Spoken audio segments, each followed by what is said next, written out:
द्वापर युग का समय चल रहा था।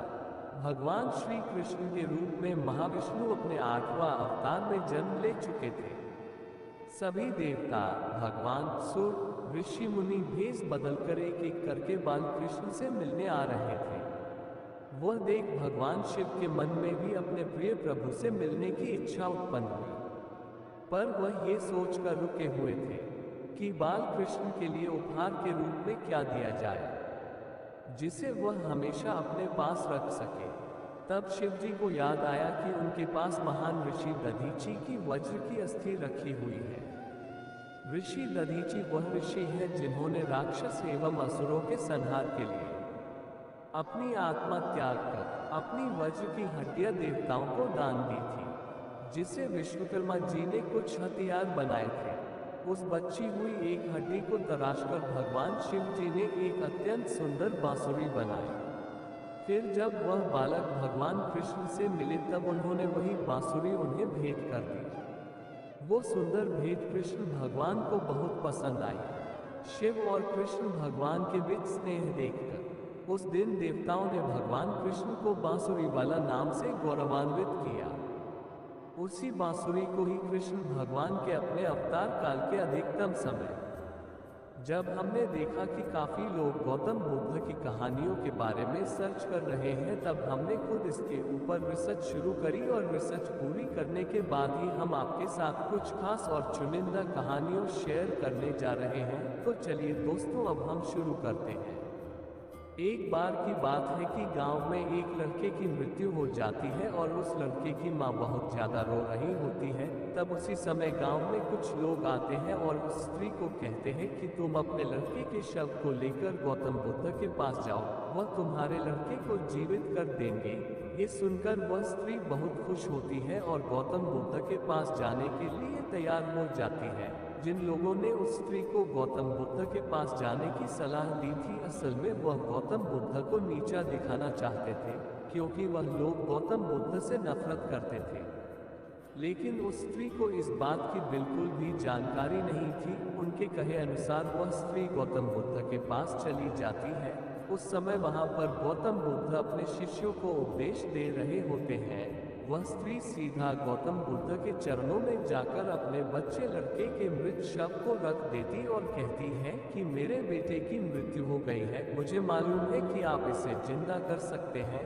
दुनिया में ऐसा कोई भी काम नहीं है जो आप नहीं कर सकते हैं, आप परम ज्ञानी हैं।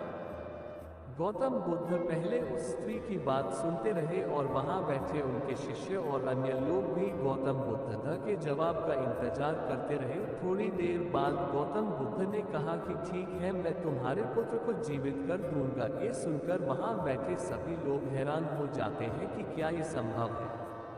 फिर गौतम बुद्ध मृतक लड़के की माँ को कहते हैं कि अपने पुत्र को अगर तुम जिंदा करना चाहती हो तो तुम्हें मेरा एक काम करना होगा। स्त्री कहती है कि आप बताएं, मैं काम करने के लिए तैयार हूँ। गौतम बुद्ध उसको कहते हैं कि तुम एक मुट्ठी भर गेहूं लेकर आओ, लेकिन गेहूं उसी घर से लाना है जिसके घर में कभी भी कोई मृत्यु नहीं हुई है।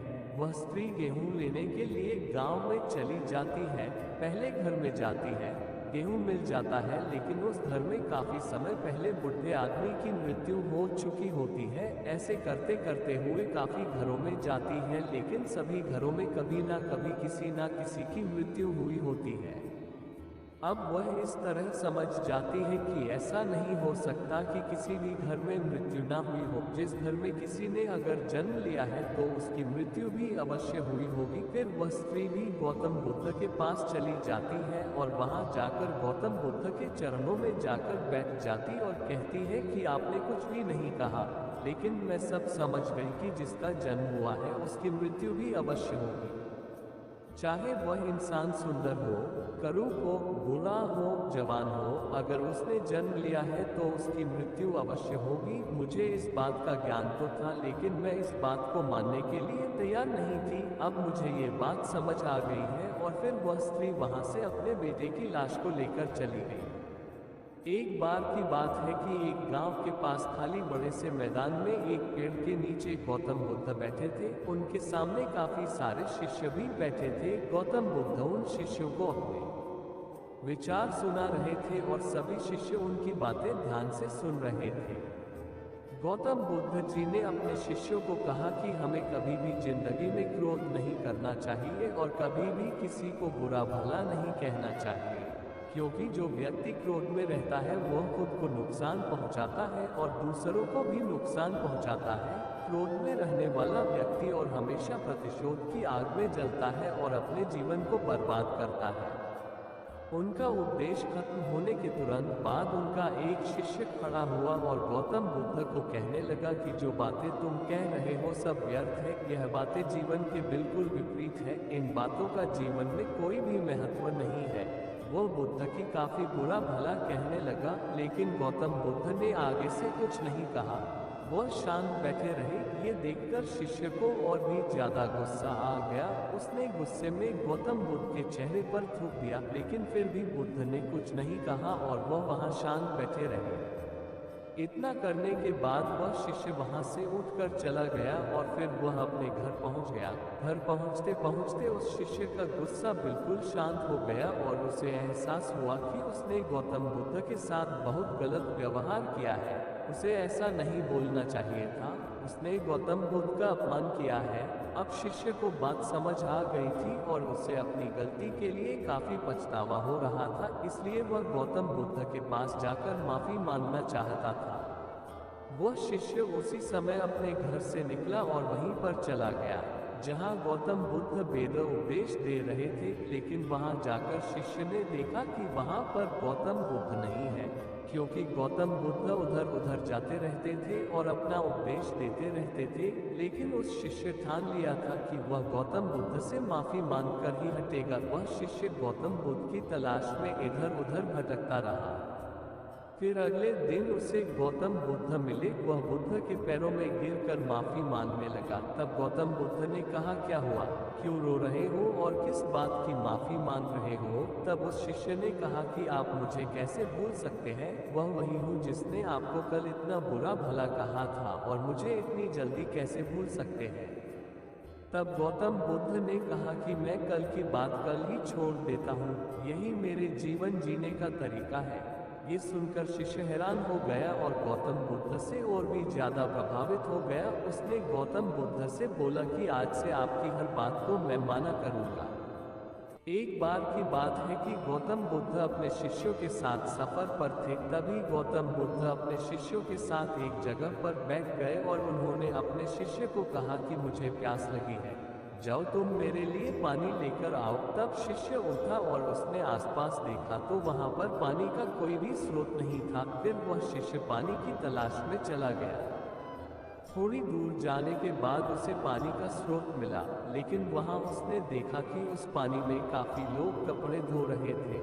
बैलगाड़ी पानी से निकल रही थी, जिसकी वजह से पानी में मिट्टी भर गई थी। पानी काफी गंदा हो गया था। उसने सोचा कि मैं यह पानी गौतम बुद्ध को कैसे दे सकता हूँ। फिर वह शिष्य खाली बर्तन लेकर गौतम बुद्ध के पास चला गया और जाकर उनको सारी बात बताई। फिर गौतम बुद्ध अपने शिष्यों के साथ वहीं पर बैठ गए और आराम करने लगे। थोड़ी देर आराम करने के बाद गौतम बुद्ध ने उसी शिष्य को कहा कि जाओ तुम मेरे लिए पानी लेकर आओ। तब वह शिष्य फिर से उसी जगह पर गया। वहां जाकर उसने देखा कि पानी बिल्कुल साफ हो चुका था, मिट्टी बिल्कुल नीचे बैठ चुकी थी और पानी पीने योग्य हो चुका था। वह बर्तन में पानी भरकर गौतम बुद्ध के पास ले गया। तब गौतम बुद्ध ने समझाया कि पहले पानी में मिट्टी फैली हुई थी, पानी पीने योग्य नहीं था। जब पानी को थोड़ी देर के लिए छोड़ दिया तो सारी मिट्टी नीचे बैठ गई। ठीक हमारा दिमाग भी उसी प्रकार है। जब हमारा दिमाग अशांत होता है तो हमें उसे थोड़ी देर के लिए खाली छोड़ देना चाहिए ताकि वह शांत हो सके। थोड़ा समय लेने के बाद दिमाग शांत हो जाता है। अगर हम अशांत दिमाग के साथ कोई निर्णय लेते हैं तो उससे हमारा और दूसरों का भी नुकसान होता है। इसलिए हमें अशांत मन को खाली छोड़कर शांत करके ही निर्णय लेने चाहिए। एक बार गौतम बुद्ध अपने शिष्यों के साथ उपदेश देने के लिए दूसरे गांव में जा रहे थे। थोड़ी देर चलने के बाद गौतम बुद्ध और उनके शिष्यों ने देखा कि रास्ते में जगह जगह पर छोटे छोटे खड्डे खोद रखे हैं। ये देखकर शिष्य बहुत ज्यादा हैरान हो गए। तब एक शिष्य ने गौतम बुद्ध को कहा कि यहाँ पर इतने खड्डे खोद रखे हैं, इसका क्या मतलब है? तब गौतम बुद्ध ने बच्चों को समझाते हुए कहा कि किसी व्यक्ति ने पानी की खोज में खड्डे खोदे होंगे, लेकिन जब उसे एक जगह से पानी नहीं मिला तो वह दूसरी जगह खड्डा खोदने लगा और फिर तीसरी जगह। ऐसे करते करते उस व्यक्ति ने काफी सारे खड्डे खोद लिए, लेकिन उसे पानी फिर भी नहीं मिला। अगर वह व्यक्ति एक ही जगह खड्डा खोदता रहता तो उसे पानी जरूर मिल जाता है। इसलिए परिश्रम के साथ धैर्य भी जरूरी है। ये कहानी गौतम बुद्ध के बचपन की है, जब उन्हें सिद्धार्थ के नाम से जाना जाता था। ये कहानी गौतम बुद्ध और उनके चचेरे भाई देवदत्त के बचपन की है। एक बार राजा सिद्धार्थ अपने बगीचे में बैठकर प्रकृति का आनंद ले रहे थे। तभी एक घायल हंस आकर उनके पैरों में गिरा। राजा सिद्धार्थ ने जब हंस को देखा तो वह बिल्कुल घायल था, उसके तीर लगा हुआ था। राजा सिद्धार्थ को इस बात का ज्ञान हो गया कि इस हंस को जरूर किसी ने शिकार किया है। तब राजा सिद्धार्थ ने उसकी मदद करने के बारे में सोचा। सबसे पहले राजा सिद्धार्थ ने घायल हंस के लगे हुए तीर को निकाला और उसकी मरहम पट्टी करी। तभी अब सिद्धार्थ का चचेरा भाई देवदत्त भी वहां पर आ गया। उसने देखा कि हंस सिद्धार्थ के पास था। तब देवदत्त ने बोला कि इस हंस पर मेरा अधिकार है, क्योंकि मैंने इसका शिकार करने में बहुत मेहनत करी है। सिद्धार्थ ने कहा कि यह हंस मेरे पैरों में आकर गिरा था, मैंने इसकी मरहम पट्टी करके इसका इलाज किया है, इसलिए इस पर मेरा अधिकार ज्यादा है। जब दोनों के बीच हंस पर अधिकार को लेकर फैसला नहीं हुआ तो दोनों राजा के पास चले गए। सबसे पहले देवदत्त बताया कि मैंने इस हंस का शिकार किया है, इसलिए इस पर मेरा अधिकार ज्यादा है। फिर राजा ने सिद्धार्थ से पूछा तो सिद्धार्थ ने कहा कि यह हंस घायल होकर मेरे पैरों में गिरा था, मैंने इसका इलाज किया है, इसलिए इस पर मेरा ज्यादा अधिकार है।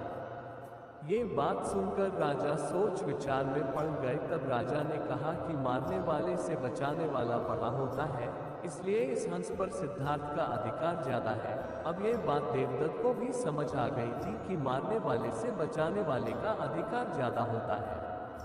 एक बार एक शहर में एक भिखारी रहता था। वह अपना और अपने बच्चों का पेट भरने के लिए भीख मांगता था। भीख मांगना ही उसका काम था। वह सारे दिन में जितना भीख मांग कर इकट्ठा करता उसी से अपना घर चलाता था। लेकिन वह भिखारी यह सोचकर बहुत निराश होता था कि उसके जीवन में बदलाव कैसे आएगा, और हर बार जब उसके मन में यह विचार आता है वह सोचकर निराश हो जाता था।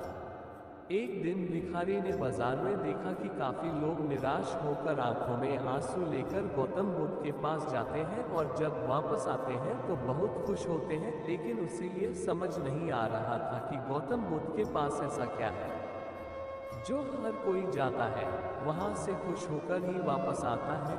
ना तो वहां से वापस आने वालों के हाथ में सोना चांदी होता है और ना पैसे होते हैं, लेकिन फिर भी वहां से खुश होकर ही वापस आते हैं। फिर उस भिखारी ने सोचा कि मैं भी गौतम बुद्ध के पास जाता हूँ और देखता हूँ वहाँ पर ऐसा क्या है जिससे लोग इतने ज़्यादा खुश हो रहे हैं। फिर अगले ही दिन वह भिखारी गौतम बुद्ध के पास चला गया। वहाँ पर लोगों की कतार लगी हुई थी। वह भी कतार में खड़े होकर इंतजार करने लगा। फिर भिखारी का नंबर आया तो भिखारी ने गौतम बुद्ध से कहा कि मैं गरीब आदमी हूँ और भीख मांगकर अपने घर का गुजारा करता हूँ।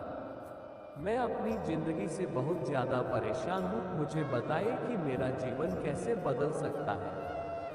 गौतम बुद्ध ने कहा कि तुम गरीब नहीं हो, तुम्हें ऐसा लगता है कि तुम गरीब हो। तुमने कभी भी किसी के लिए कुछ भी नहीं करा है, न ही कभी किसी को दान दिया है। ये सुनकर भिखारी सोच में पड़ गया और गौतम बुद्ध को कहने लगा कि मैं तो खुद एक भिखारी हूँ, मैं किसी को क्या दान दे सकता हूँ। तो गौतम बुद्ध ने कहा कि भगवान ने तुम्हें इतना अच्छा है शरीर दिया है, तुम अपने हाथों से लोगों को दान कर सकते हो। जरूरी नहीं कि दान पैसों का ही होता है, तुम अन्नदान कर सकते हो। तुम अपने मुख से लोगों को अच्छे अच्छे विचार देकर उनका हौसला बढ़ा सकते हो और उनकी सहायता कर सकते हैं। तुम उन्हें शिक्षा दान कर सकते हो। गरीब तुम नहीं हो, गरीब तुम्हारा दिमाग है। तुम्हें इस विचार से हटकर दूसरों की सेवा करने के बारे में सोचना चाहिए। ये बात सुनकर भिखारी बहुत ज्यादा खुश हो गया और वह संतुष्ट होकर वहां से चला गया।